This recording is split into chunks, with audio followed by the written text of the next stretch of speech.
It's still a really, really great industry to get into, but you can't half-ass it. And I think that people miss being able to half-ass it.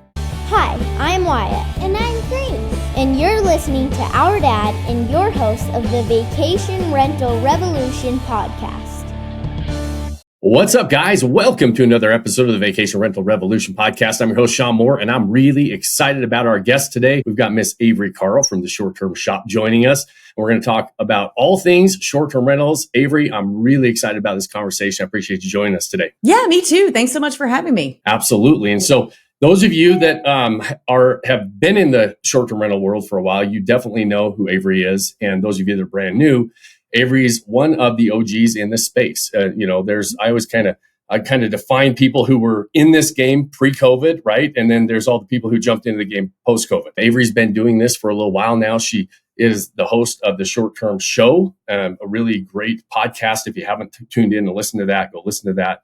She's like us, trying to help people walk into this game with their eyes wide open. Avery is an active investor herself. She owns one of the biggest real estate brokerages that focuses specifically on helping short-term rental investors dive into this game, get the information they need. And so lots of knowledge that we have in front of us today. And in our goal at the Vacation Rental Revolution and Vodyssey is to help investors walk into this game with their eyes wide open. So I get really excited about these conversations, Avery. And so before we dive into like all the nitty gritty short-term rental stuff that we're going to geek out on for a minute, I always love to, and I'm always interested to hear the backstory of, where did you get started? What got you interested in real estate? And ultimately, what led you to the short-term rental game in the first place? I love telling this story. So happy to. Kind of backed into it. I did not grow up saying I want to be a real estate investor when I grow up. I wanted to be a rock star. And I graduated the University of Texas in 2009. So worst time in the history to graduate college. There were no jobs. And thanks to the UT, very lovely, great advice of the athletic department, because I was a soccer player, I really wanted to go to their business school. It was top 5 in the country at the time. It may still be. But they were like, no, you're an athlete. You need to go to communications because that's going to be easier. I'm like, I don't need it to be easy. But, they like to keep those GPAs up so that they don't get in trouble with the NCAA. So they advise all the athletes to go into these, quote, easier majors. And I did that. And they said, it's the same as business. You'll be able to get any kind of job. And then the Great Recession happened and there were no jobs. So I'd always been a guitar player, played a bunch of music through college, was in a band, toured around. So I said, I guess I'm doing this for a while. So I just kept looking for more music gigs, bartended on the side because you cannot make money in music.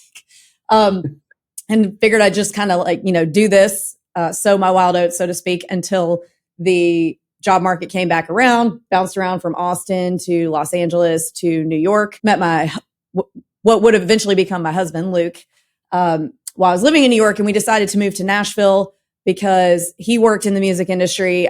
Job market had swung back around. So I was going to go back and get my master's, went to Belmont University for that.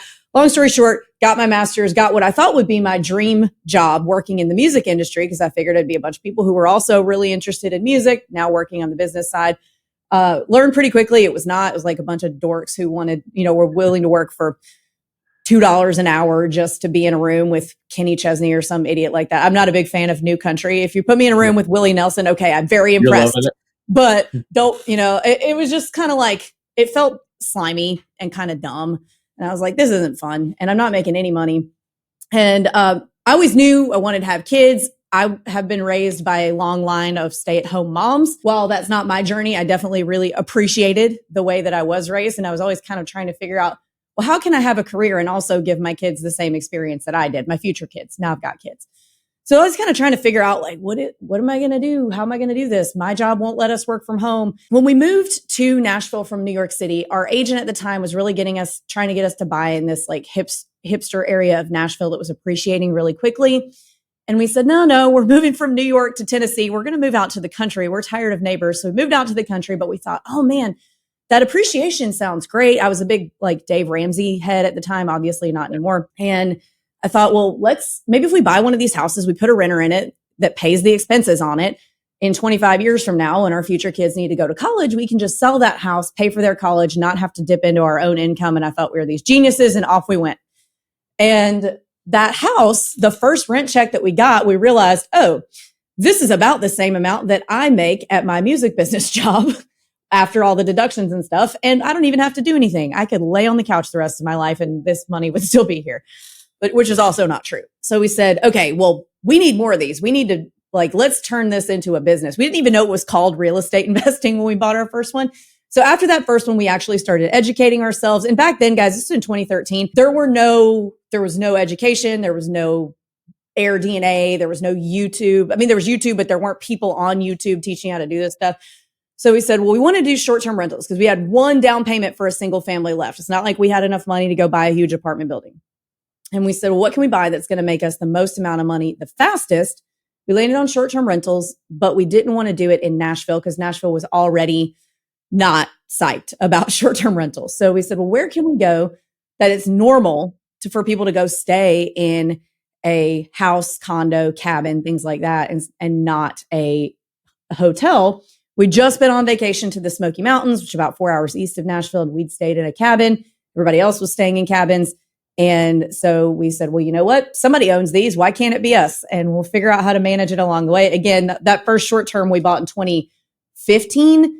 And there was no education whatsoever. There was no courses, nothing. So we kind of had to figure it out as we went. But that's how we got started and ended up in that. And so it's super interesting. I love hearing the backstories because it leads into so many different things and questions. And so I appreciate you sharing that. And it's a really fun. I got my COO, we just did a podcast and he said what his favorite, what is his dream, if he could do anything in the world, what would his dream be? He wanted to be a rock star. So he's going to have to talk to you about being a rock star. So we go into the Smokies, which is, very, very popular vacation rental market. How was it back then when you got started? Did you feel like, you obviously see, you went there, you're like, somebody's making money. We stayed in one of these, like it was a thing back then still, right? There were people renting short-term rentals. And so, but yeah, I bought my first one back in 2006 and we were starting to stack assets around that 2013 to 16, 17 timeframe. And it was a lot harder to underwrite them back then because the tools just weren't available to us. Right. And so how'd you go about some of that? And what, was it a gut feeling? You started diving into the real estate game. You weren't probably, like you said, this was brand new. Your background wasn't real estate. I had a background of being investing in real estate for a long time. So I had a little more of a comfort level with real estate, but I'm curious when you don't have the tools that we have today, you don't have the help and you don't have the resources and the coaching and the mentors out there. How was that diving in back then with the lack of resources available? Yeah. So it was definitely a different world, but I do want to highlight, a lot of people think that back then, everything out there was already a short-term rental. And it's been that way since the 60s. So a lot of people think, especially people from places like California, think that the Smoky Mountains just appeared in the last 5 or 6 years and that people just lived there, like Dolly Parton and whoever just lived there up until 5 years ago. And now all of a sudden, everybody's turning everything into a short-term rental. That's not the case. Everything was always a short-term rental. And what changed was the model of doing it. So up until about the time that we bought, everything was on these big, archaic, dinosaur property management companies. So a lot of the properties that we were looking at, even though the rental history was not what we would end up doing, we ended up doubling that. And I'll talk a little bit more about that in a minute. We had a little bit of a baseline because everything did have some rental history. Now, was it optimized or done right? We didn't know because we didn't have the resources to know back then. But the way we looked at things was, I think a lot of people lose sight of this. I think that it's so great that there's so many tools out there for people to learn now, but in a way, it's actually worse for the new people because there's just so many different ideas and concepts and different opinions of gurus out there. But for us, it all comes back to the very simple, basic, would I rent this? And I think so many people get so caught up in the data that they forget that okay, well, I'm going to buy the cheapest 5-bedroom. We've actually got, now I'm getting off topic, but we've actually got a big fund client right now that if I said the name, everybody would know who they were. They did not buy with us, but they're selling with us. And the mistake that they made was making only data-driven decisions. Yeah. Instead of buying the 5-bedroom that is clear everyone would want to rent this, they bought the cheapest 5-bedroom they could find. And it's kind of not working because it's actually a 3-bedroom that's 1,400 square feet. And it's got 2 studio, top and bottom pool houses on the back, which, if I'm a family coming in, I don't want people out there in the pool house. I want everybody together. So anyway, the very basic concept of would I rent this, and looking at the competition and saying, what can I do? And we call it the enemy method here at the Short Term Shop, which is basically a competitor audit. What can I do with my property to make people choose me instead of them? And we just kind of had to, in terms of numbers, say, okay, well, we got to buy something that we can afford to pay the mortgage if this doesn't work. And so we didn't have we weren't able to do all the things that people can do today with calculations and things like that. We just had to say, can we afford this? And will people rent it? Does it look like the properties that people want to rent? And that's how we did it. And we still have not sold any of the ones that we bought back then when we had to do it that way. Love it. And I want to put an exclamation point on a couple points you just made, because I think they're critical, especially right now for anybody getting in the game. One is a lot of these destination markets were always destination markets. Like they didn't just all of a sudden come around, right? I had one of my most profitable properties up by Yellowstone National Park, right? Nobody lives up there. And they were always short-term rentals. We used different tools, we did different things. And the other thing I want to put an exclamation point on is I think that in the game right now, with everything going on, and both of us speak at different conferences, and we go around and we see all the different, opinions and different ways of doing things. And there are multiple ways to do things. I get it. But there's so many tools out there, and there's so many things that make the water seem a lot muddier than it really is, right? And you're like, man, this is complicated. There's a lot going on. And you just have to sometimes remove yourself from it and say, like you said, would I actually stay here? Like one of the first questions I tell all investors, and some of the is, they're like, where do we start? Where do we invest? I said, where do you want to own a vacation home? Where do you go vacation, right? What would you like to own? Because if you like it, somebody else is going to like it. So let's start there. And it goes back to that concept of you saying, hey, listen, we just went and we're trying to find properties that we would actually stay at, because if you would, so would somebody else. And some of our straight investor clients that we work with, and they're just numbers driven, I always say it's one of the hardest things to do for you is to remove yourself from all the data out there, because it only tells part of the story, right? There are great, we love data. We look at data all the time. You've got to also look at it from the lens of, would I stay here? Would I spend my money on this? And if you would, I always tell people you should be part of your target audience. If you wouldn't, let's go somewhere else where you are part of the target audience, because you're going to have a hard time selling the experience. You're going to have a hard time setting it up and really understanding who that target guest is. But it's dialing back in the simple fundamentals. And we're really big on just dialing in the fundamentals and like kind of letting the market and all the noise out there trying to point, the easy button with the software tool or the optimization tool that you can just plug in, and all of a sudden your listing is going to skyrocket to the top of the rankings. And that's not the case. And we know that, right? And you kind of hit a point on that I think is really, really important for a lot of investors. Is like when you're diving in, sometimes there is data and there are tools. There are a lot of things that we tap into. Both of us use all those things all the time. Yeah. But at the end of the day, it comes right down to the fundamentals. And would we stay there? And is somebody going to pay us more than somebody else's property because we provide a better experience, right? And that doesn't show up on any sort of AirDNA, STR Insights, Rabu, B&B Calc, whatever those underwriting tools are that we use. It doesn't show up on there because they can only measure certain data points. And to your point, the client that's selling their property is they were looking strictly at data. And they're like, man, this is a 5-bedroom house that I can buy at a bargain. The problem is nobody wants it. It was a bargain for a reason, probably, right? Yeah. And that company has a hell of a lot smarter people than me working there. They have unlimited money, access to things that we as just regular consumers could never hope to have. And they still messed up, because they only focused on the data, which again, like you said, I'm a big fan of data. I use all of the data companies out there. I look at all of it because it's a very important piece, but so many people get so wrapped up in that they forget like, hey, would I stay here? And the common thing that I hear with clients is they'll try to create these scenarios in their head for people who, well, maybe this person would, there's people out there that would like to pay less and wouldn't mind being all the way over here, an hour and a half away, but that's not true. There's always going to be a crappier property than yours in the right location that somebody's going to pick before they go an hour and a half away. I'm being facetious by an hour and a half. Maybe it's 30 minutes, the wrong location in the right market, basically. So you really do have to pay attention just to the, would I stay here question. Right.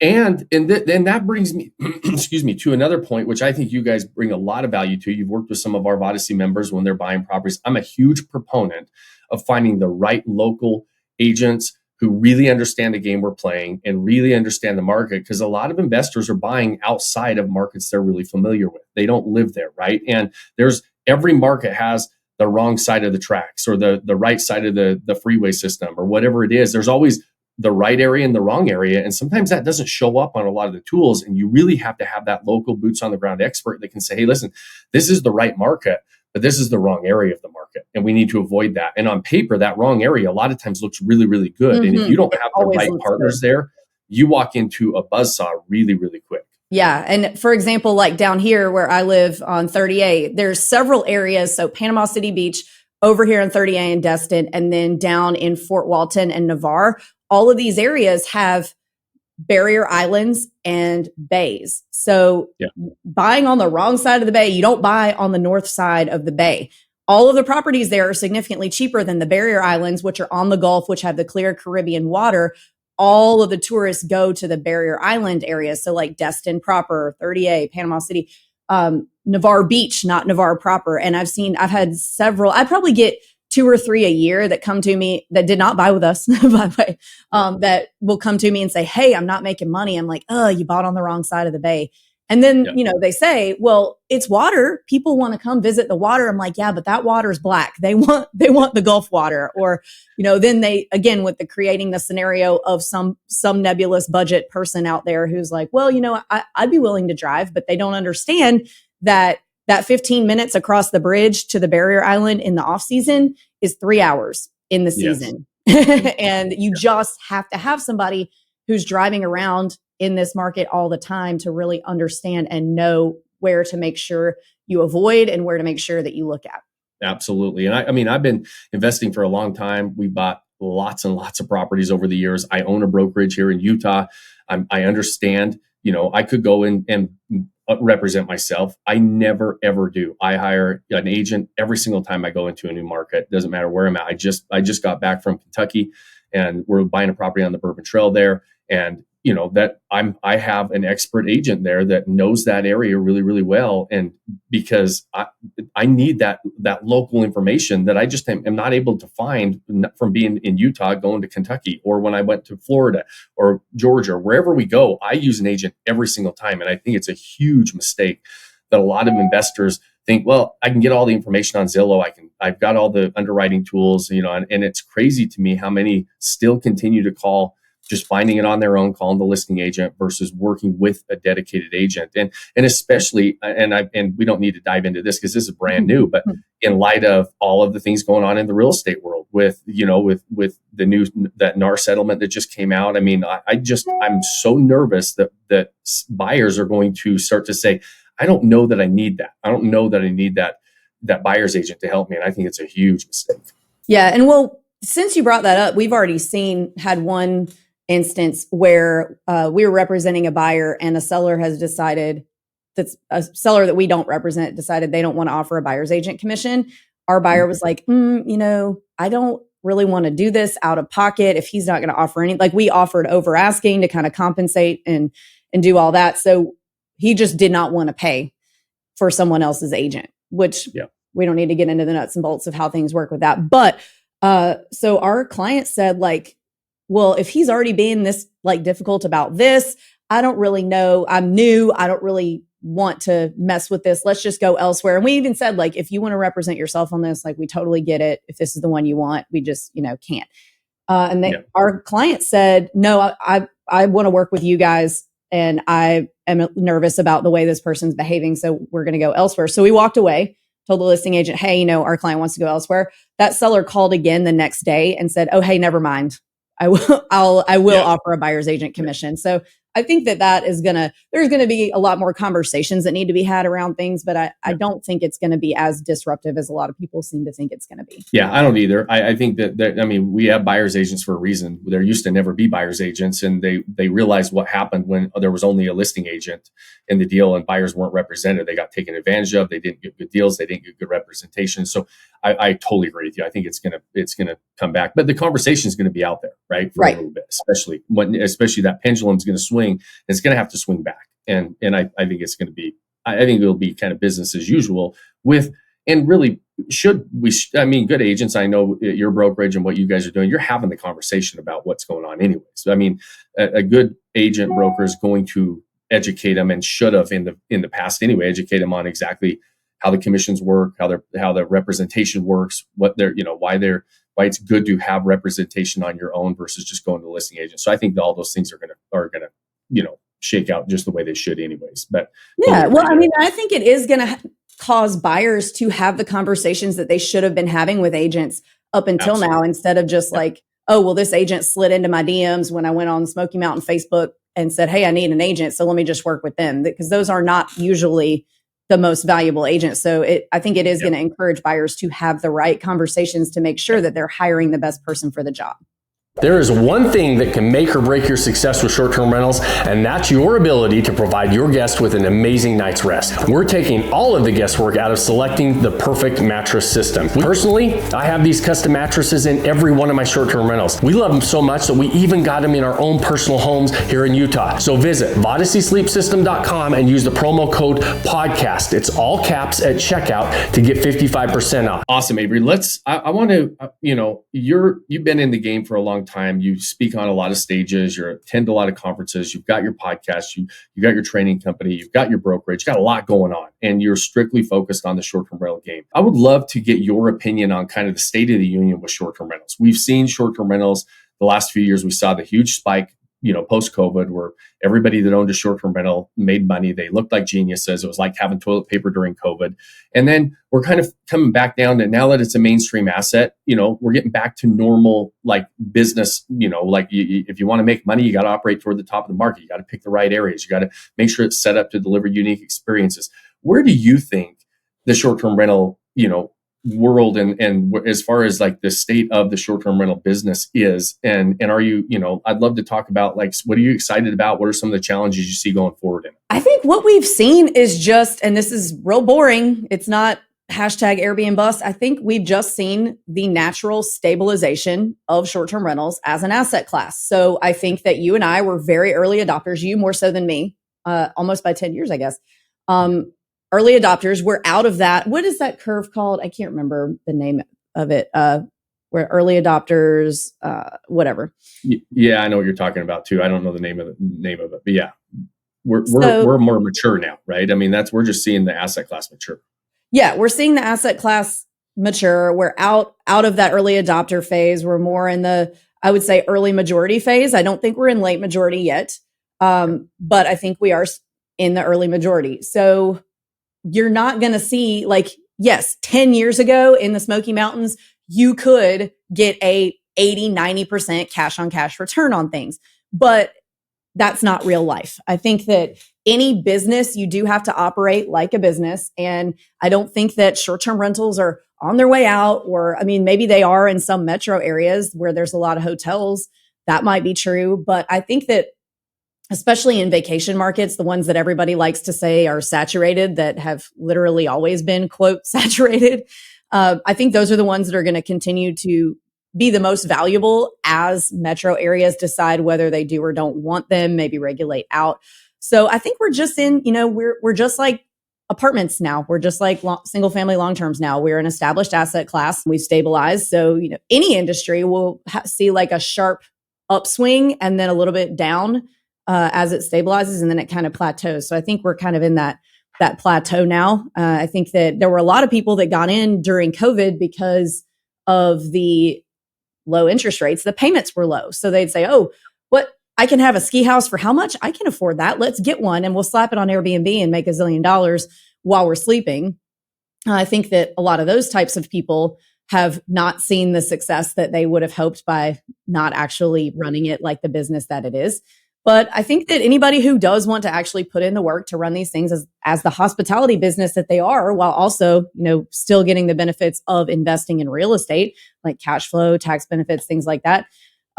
It's still a really, really great industry to get into, but you can't half-ass it. And I think that people miss being able to half-ass it. I couldn't agree more. I mean, it is stabilized. Any stabilized market that you look at, income is not distributed equally on any market you look at, right? And like, not every long-term rental kills it. Not every apartment complex kills it. Not every real estate agent makes the same amount of money.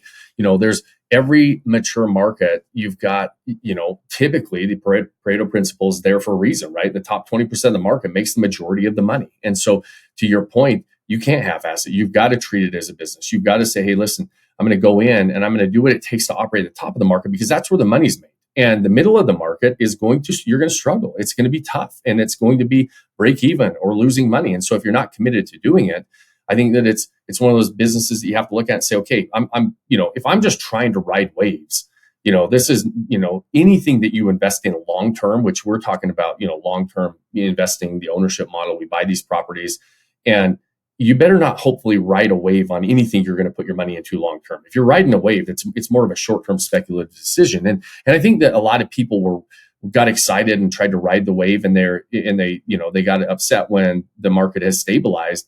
Now, the thing that is really interesting to me is there was more money being spent today than there ever was during COVID. In almost any market you look at, the total dollars being spent continues to go up.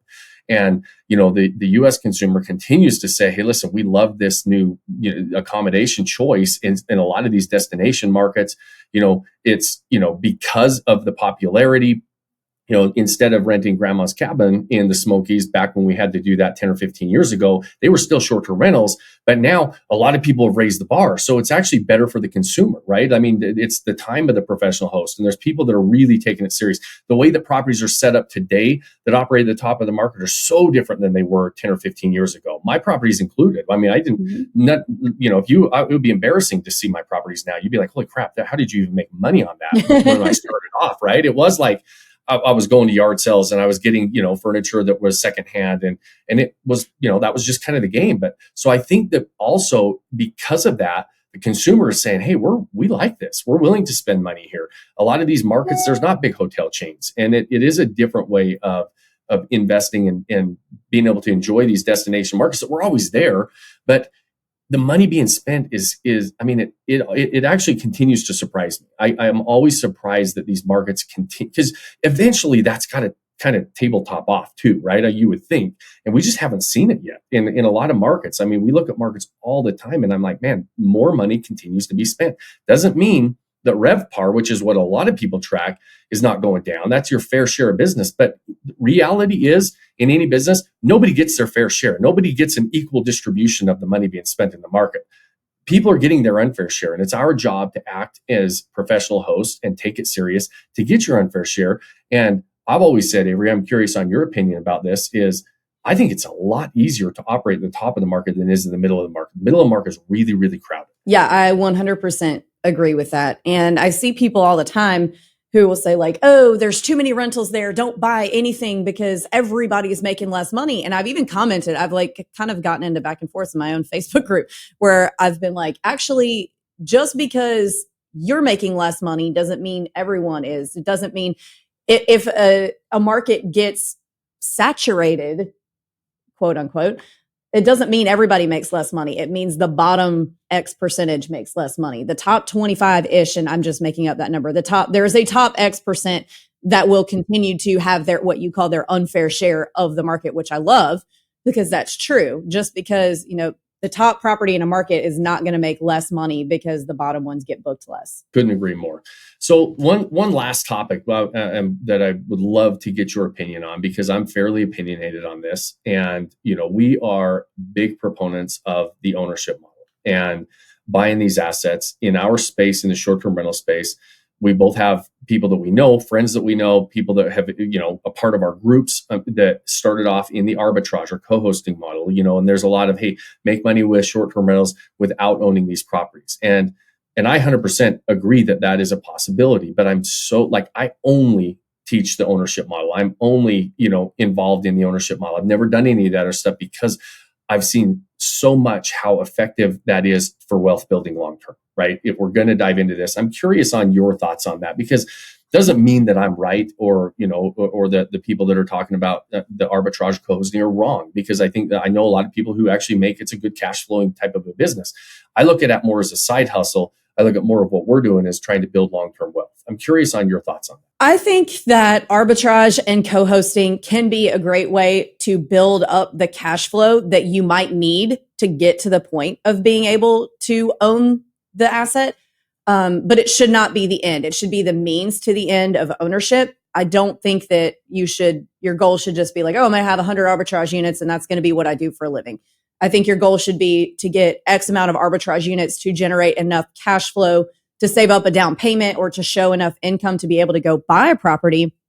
And so that's a great way to get the management experience while you're generating the cash flow to be able to go buy properties. But I don't think that it's wise to just the end goal to be a big arbitrager or a big co-host. Yeah, I think that both of us have seen, I know for me specifically, and I'm sure just as long as you've been in the game and as many people as you help and talk to, like a lot of that's what I see it as too. It's a stepping stone. Even the ones that grow up big. I was just talking to somebody that has 300 arbitrage units. That's a big portfolio, right? That's essentially a really pretty good sized management company and a good portfolio.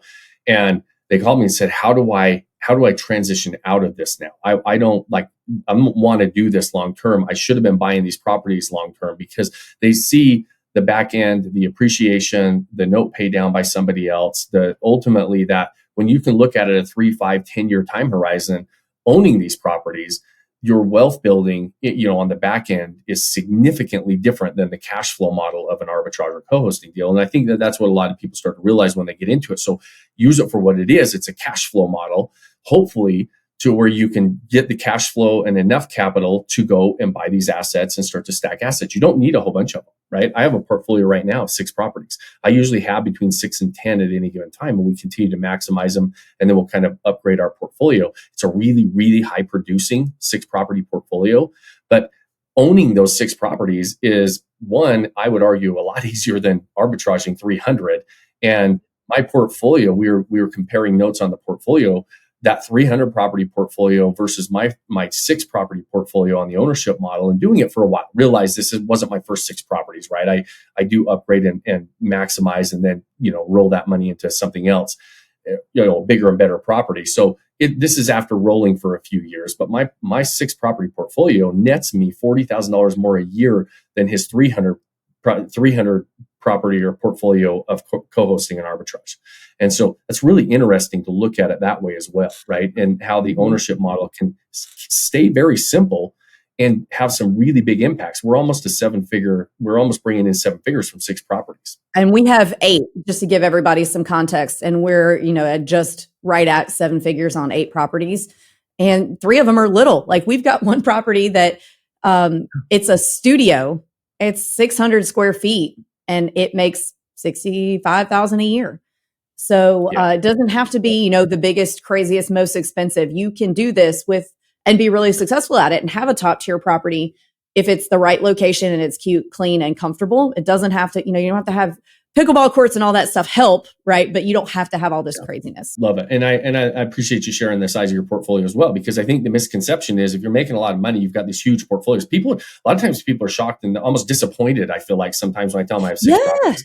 Yeah. And it's like, really, I feel like that's a good thing. It's an asset class that you don't have to have these massive portfolios to make pretty significant financial impact to your life. I mean, I feel like, and I appreciate you sharing that as well. That's one of the things why I love the asset class, but why I like the ownership models, because it's really hard to make that kind of money if you're co-hosting or arbitraging 6 properties or 8 properties. You really have to have a larger portfolio to do that.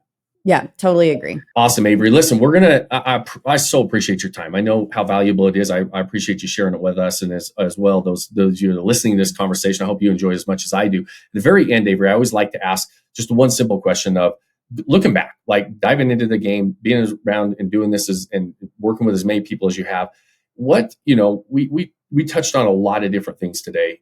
What piece of advice would you give like your younger self or somebody brand new that's coming in? Just say, here, this is what I wish I would have known early on, or this is what I wish I would have done different early on. For me, you couldn't tell me anything in my 20s. So I would have just told myself to start earlier. So I was bartending on 6th Street in Austin, Texas. And my friends who were, lifetime bartenders in their 40s were buying these $70,000 houses in East Austin. And at the time, I thought it was stupid to buy a house if I wasn't going to buy something like what my parents owned. I'm like, why do I want this junky little house? And they were real cute too.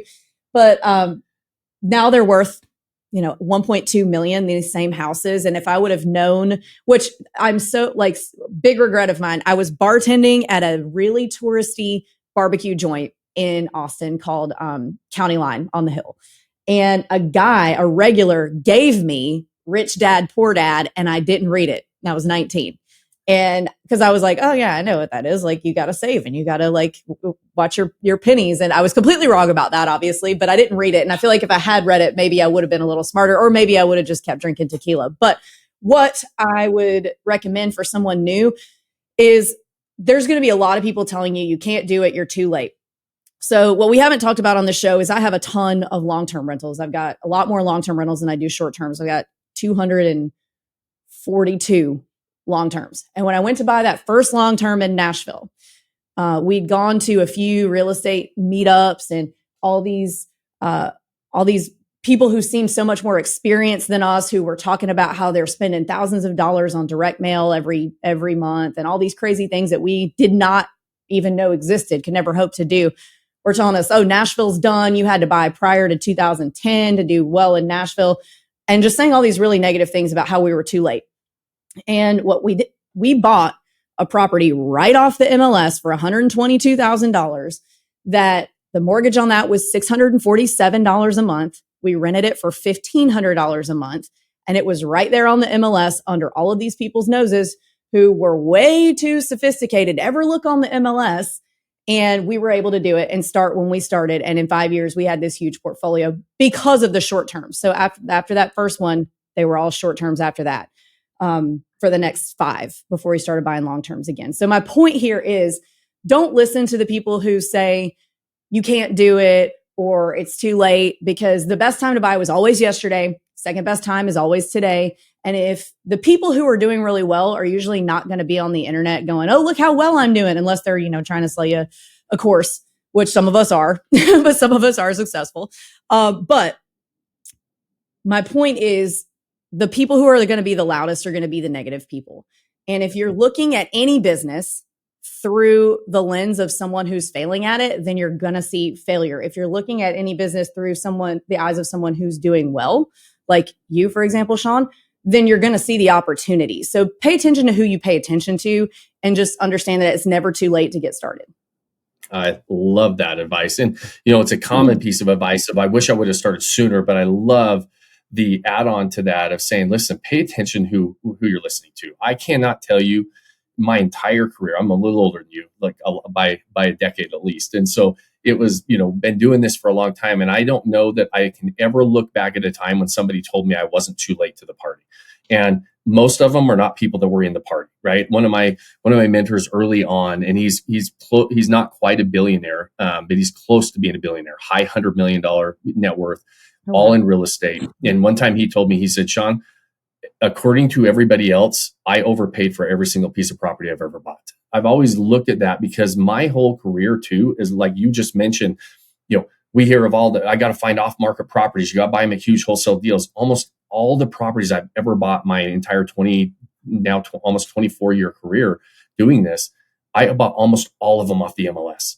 Almost every single one of them, and everybody else is ignoring them. And it was, and we've had good success with doing that. And if I just listen to everybody else that says you can't buy off the MLS, by the time it hits the MLS, it's not a good deal, all those different things, I would be, who knows what I'd be doing. I wouldn't be sitting here. I guarantee that. Right. And so I love that advice of saying, just, pay attention to who you're listening to, pay attention to who your mentors are. And that guy early on was a mentor of mine, and I would have conversations with him. And it's amazing how really successful people are willing to share as well. And when they sit down, a lot of times you have to seek them out. You got to figure out who they are, because you have to weed through. If you're trying to find it online, I happened to meet this guy at a coffee shop, and we would have these conversations and found out what he did. I saw his helicopter is actually how I met him, right? I saw his helicopter. I'm like, what the hell does this guy do? It was early on. I was like, sir, what do you do? And he told me real estate. But, he said, everybody thought I've overpaid for every piece of property that I've ever bought. And look where I'm at now. Right. And so and his exact point was what you're making today is don't listen to what everybody else is telling you. Right. At the time, we didn't have when he was giving me this advice, but now I tag them keyboard warriors. Right. Now we have a lot of keyboard warriors out there, a lot of people giving advice on a lot of different platforms that have never done this. So just be careful with what you're listening to, and make sure the person you're listening to actually is doing what you want to do as well. And you're never going to be too late, right? We're talking about real estate, for hell's sakes. This is not ever going away, right? Real estate is always going, like you said, best time to buy it was yesterday, the next best time's today, because tomorrow we're going to look back and say today was the best time to buy, right? And so it's it's something that I love, that piece of advice. So I appreciate you sharing it. So Avery, where should we point people? You've got a lot of different resources, a lot of places to point people if they want to know more about what you're doing at Short Term Shop, at the Short Term Show. We'll post all this on the show notes. But where do you want people to go to find out more about what you guys are doing? Yeah, so there's several places. We've got a YouTube channel, just YouTube/The Short Term Shop. You can hit us on Instagram. Also, it's just at The Short Term Shop. And then we also have a Facebook group, same title as my book, called Short Term Rental, Long Term Wealth, where you can hang out with us all day and talk about real estate investing. Awesome. And you guys, those of you who are listening, we always post those in the show notes wherever you're watching or listening to this episode on. So we'll make sure we put all that in there so you can go. And I would highly recommend you go follow Avery and what her and Luke are doing over there at the Short Term Shop, and really just helping people in this game. Again, our ultimate goal is always help people walk into with their eyes wide open. I know that's what you guys are doing as well. So I appreciate you sharing all the knowledge and wisdom and your experience of what you're seeing in this world as well. So guys, we always appreciate you spending your time with us. We know how valuable it is, and it always means a lot that you spend it with us. At the end of every episode, I ask you 2 favors. First one is, if you like this and you know anybody else who might be liking it and wants to get, listen to more conversations like this about the short-term rental world and what we're doing and what we're seeing, share the show. Those things really do help us. If you've got more than 30 seconds, leave us a like, a review, a thumbs up on whatever platform you're watching or listening on. And the final and most important thing that I leave you with at the end of every episode is go pick that one thing you can do today. Start building that life you don't want to take a vacation from. Cheers, my friends. Thanks for joining us on this episode of the Vacation Rental Revolution podcast. Share this with other people you think need to hear about it. And don't forget to subscribe and leave us a review. Hey Grace, is there a website?